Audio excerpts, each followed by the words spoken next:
What's going on, guys? Super Savage 789 here, bringing you guys in a video. And today we're doing What If Bardock Survived, episode 3. So, if you need a quick recap, go watch the last parts, you lazy sod.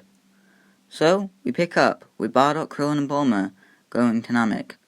I think Bardock would request for the ship to get battleproof, not a gravity chamber or anything, just strong enough to where a key blast won't break the ship and kill them all. This is because a Saiyan's natural instinct is to train, and Bardock is a Saiyan, so he'll want to fight. Krillin and Bardock will train together inside the ship, where I could see them two, talking and starting to become at least acquaintances, or good ones at that. Bulma and Krillin would tell Bardock about how Goku is remarkable, and how they've saved their butts countless times, and Bardock would be somewhat proud. And Krillin would get a substantial power boost. Bardock would get only a minimalistic one. Once they arrived to Namek, the Z Fighters would be there much earlier than in canon, as they had two space pods to work with, being Bardock's and Raditz's. Goku, Raditz and Gohan would have a ship made, with Nappa and Goku's pods being used for it, so they'll be able to get to Namek if anything goes wrong. Bardock and Krillin would go around collecting Dragon Balls, and I think they'd get around 3 or 4 before Frieza and his Empire arrived. Now, they'd start getting Dragon Balls. Bardock would be able to tell that Frieza was here. He knows the power level. Even though he didn't know the sense, I think he'd still be able to tell it's Frieza. He'd tell Krillin that they have to get off the planet immediately, but Krillin would say no. They're here for their friends, plus how bad can this Frieza guy really be? Especially after that intense training. Yeah, intense for Krillin maybe.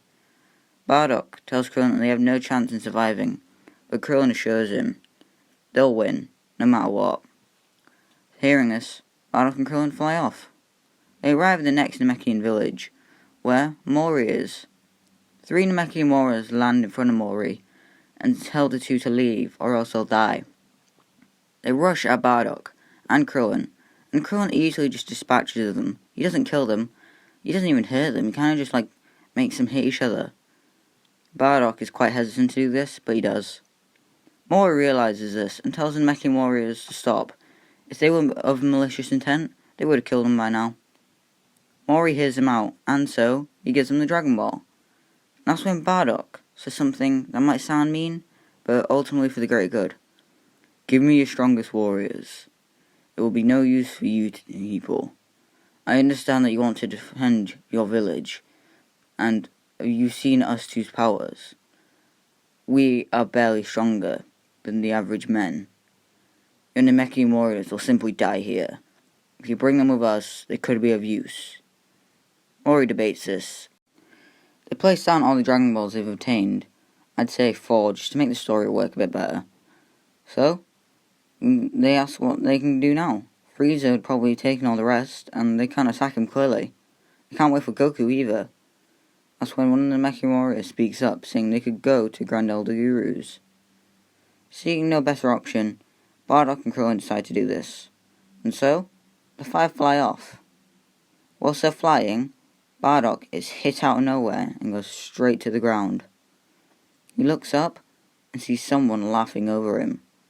I always knew you'd betray us, Bardock. I suppose I'll have to kill you here now, won't I then? I knew that you weren't the smart Saiyan that Lord Frieza said you were. It's Dodoria. Bardock, knowing that the scouters can monitor what everyone's saying, doesn't even waste time saying anything to Dodoria. Instead kicks him in the face, shattering the scouter and knocking him back a bit. Bardock and Dodoria would be relatively close in power, so it would be a good battle, but nevertheless, Dodoria would still be stronger than him. Dodoria would easily manhandle Bardock, although Bardock would give a good fight. And before Bardock can give his final breath, Krillin arrives and kills Dodoria. How can Krillin do this, you may ask? Well, they weren't that far away from Guru's. Guru's, sensing the gravity of the situation, just decides to unlock Krillin's power. So, Krillin would get a power level of this, stronger than Dodoria, and therefore would kill Dodoria. Bardock would be amazed by Krillin's power. He's stronger than him, and demands to see this Guru fellow, which he does. He goes to see Guru and gets his potential unlocked. And then Guru offers the same to the 3 Namekian warriors, but they refuse. Instead, they want to fuse with Nail. Nail is honoured by this, saying that he couldn't do that, but they insist. They'll die either way, they might as well help out. Seeing no better option, Nail absorbs the three into his own body, gaining a substantial boost in power. His power level would shoot up to this, and everyone would be amazed. Stronger than Bardock or Krillin, he could probably defeat Lord Frieza. So, they set up a plan to take out. Nail flies to Frieza's ship, where Frieza would be. This is not too long after they slaughtered Mori's village. They'd have 2 Dragon Balls. So, Nail will decide to distract Frieza, blasting the ship before flying off. Zarbon's about to chase, but Frieza says, "No, let me. I want to kill this slug myself." He flies after Nail, and the two go to a wasteland. Then Bardock and Krillin fly into the ship and start bombarding it with ki blasts, easily killing everyone inside, including Zarbon, taking the 2 Dragon Balls and flying back off to Guru's, where they place the Dragon Balls down. They ask Guru for the password, and he gives it to them, and immediately Porunga shoots out of the ground. They ask what the wish should be, and then Piccolo telepathically contacts them, telling them that they need to revive him, which they do, and they also bring him to Namek. Now the third wish. Considering this is much earlier than in canon, Guru is still alive, so the third wish doesn't just vanish. They think about it, but Guru speaks up. "Please let me use this wish. I have a wish that I must be used." Seeing no other option, and also since they have their Dragon Balls, they allow this. They use it, and then, after Guru says something in Namekian, Nail appears on the ground with a hole in his hip, badly damaged. Bardock and Krillin rush to him and ask if he's alright, and Nail says no, starts coughing up blood, and he tells them what happened. Him and Frieza were fighting almost evenly at first.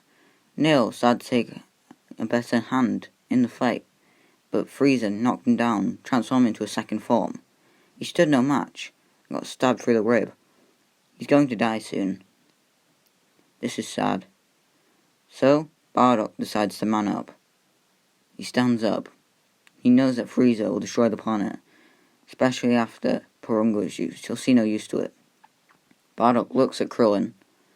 "Please, defend Guru," and then tells Guru to contact Piccolo, as well as the 3 sons, and tell them all to go there. What are you going to do, Bardock?" "I must go, and right the wrong of the past." Bardock then flies off. But guys, that's what I'm going to leave it here. Make sure you like, subscribe, and comment down below so you can happen in the next episode. Believe it or not, this script is so far ahead. I'm already in the Goku Black Saga. It's quite cool, guys. So, yeah, just make sure you stay up to date. Go join the Discord, follow me on Twitter, follow me on Instagram, and stuff.